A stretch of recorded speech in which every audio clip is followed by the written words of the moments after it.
Hello viewers, welcome back to my channel. আজ আবার একটা নতুন রেসিপি নিয়ে চলে এসেছি। আমার আজকের রেসিপি রুই পোস্ত।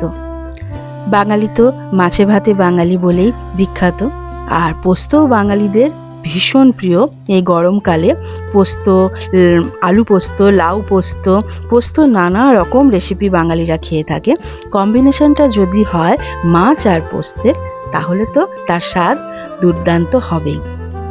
এক থালা ভাত একদম নিমেষে সাবার হয়ে যাবে। চলুন দেরি না করে রেসিপিটা শুরু করা যাক। এখানে আমি 6 পিস রুই মাছ নিয়েছি। মাছগুলোকে খুব ভালো করে ধুয়ে নিয়েছি। এবার তার মধ্যে দিয়ে দিচ্ছি পরিমাণ মতন নুন আর হলুদ। এখানে আমি হলুদের পরিমাণটা একটু কম রাখছি, যেহেতু এটা একটা পোস্ত রেসিপি, আমি এটা একটু সাদা সাদা করব। এবার কড়াইতে খুব ভালো করে সর্ষের তেল গরম করে নিচ্ছি। এই রান্নাটা অবশ্যই সর্ষের তেলে করতে হবে, কারণ পোস্তর সঙ্গে সর্ষের তেলের যে ঝাঁঝ, তার একটা মধুর সম্পর্ক আছে।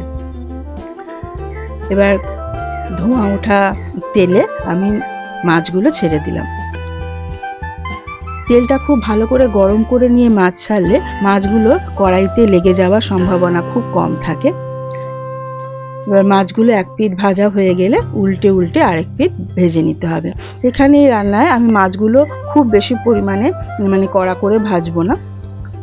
হালকা ভাজা হয়ে গেলে মাছগুলোকে আমি তুলে নিচ্ছি।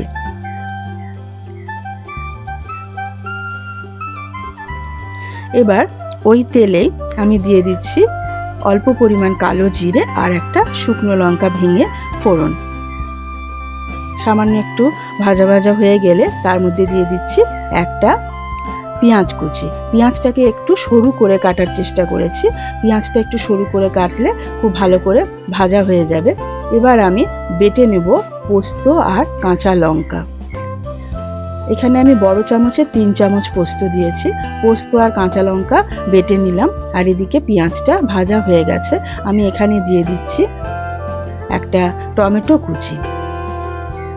পেঁয়াজ আর টমেটো ভালো করে ভাজা হয়ে গেছে। টমেটোটাকে নরম করার জন্য আমি এখানে দিয়ে দিলাম অল্প একটু নুন। পেঁয়াজ টমেটো খুব ভালো করে ভেজে নিয়ে তার মধ্যে আমি পোস্ত বাটাটা দিয়ে দেবো। যে পোস্ত বাটাটা এরকম হয়েছে, একদম জল জলে করে বাটা যাবে না। পোস্ত বাটাটা আমি এর মধ্যে দিয়ে দিলাম। পোস্তর মধ্যে কিন্তু আমি একদম সর্ষে দিইনি। সর্ষে আর পোস্ত দিলে তার টেস্টটা আবার অন্যরকম হয়ে যাবে। এটা যেহেতু রুই পোস্ত, আমি সেই জন্য এর মধ্যে শুধুই পোস্ত বাটা দিচ্ছি। আর এই রান্নায় আমি রসুনের ব্যবহার করছি না। এবার অল্প পরিমাণে আমি দিয়ে দিলাম কাশ্মীরি লঙ্কার গুঁড়ো, এতে রঙটা একটু ভালো আসবে। পোস্তটাকে খুব ভালো করে ভেজে নিচ্ছি। ওই যে পোস্ত যে বাটিটাতে আমি বেটে রেখেছিলাম, সেইটা একটু ধুয়ে জলটা দিয়ে দিলাম। পোস্ত যেহেতু ভীষণ দামি, একটুও নষ্ট করা যাবে না, তাই ওটাকে একদম চেঁচে পুছে ভালো করে দিয়ে দিলাম। আর দিয়ে দিলাম পরিমাণ মতন জল। দিয়ে দিচ্ছি পরিমাণ মতন নুন। আগেও নুন দিয়েছি, কাজে সেইটা বুঝে পরবর্তীতে নুনটা দিতে হবে। এবার ঢাকা দিয়ে আমি রান্না করে নিচ্ছি 2 মিনিট। 2 মিনিট হয়ে গেছে, আমার পোস্তটা খুব ভালো করে রান্না করা হয়ে গেছে। এবার আমি তার মধ্যে মাছগুলো ছেড়ে দিচ্ছি। মাছ দেওয়ার পর অনেকক্ষণ রান্না করলে মাছগুলো ভীষণ নরম হয়ে যায়, ঝোলের মধ্যে মাছগুলো ভেঙে যায়। তাই আমি মাছগুলো খুব বেশি পরিমাণে রান্না করব না। এখানে আমি কয়েকটা চেরা কাঁচা লঙ্কা দিয়ে দিলাম। এবার ঢাকা দিয়ে আরও 2 মিনিট আমি রান্না করে নিচ্ছি। দেখুন 2 মিনিট হয়ে গেছে, ভীষণ সুন্দর একটা গন্ধ বেরিয়ে গেছে। এবার মাছগুলোকে আমি একটু ভালো করে উল্টে দিলাম, যাতে 2 পিঠই খুব ভালো করে সিদ্ধ হয়ে যায়। এই রুই পোস্ত রেসিপিটা ভীষণ পছন্দ হয় বাড়ির সবার। আপনারা একবার একটু রান্না করে দেখবেন, গরম ভাতে আর কিচ্ছু লাগবে না। ওপর থেকে একটু সর্ষের তেল দিয়ে দিলাম।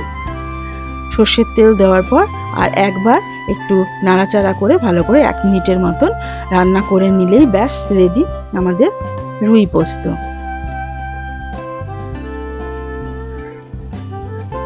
রান্না কমপ্লিট। আমি এবার এটাকে সার্ভ করে দিচ্ছি।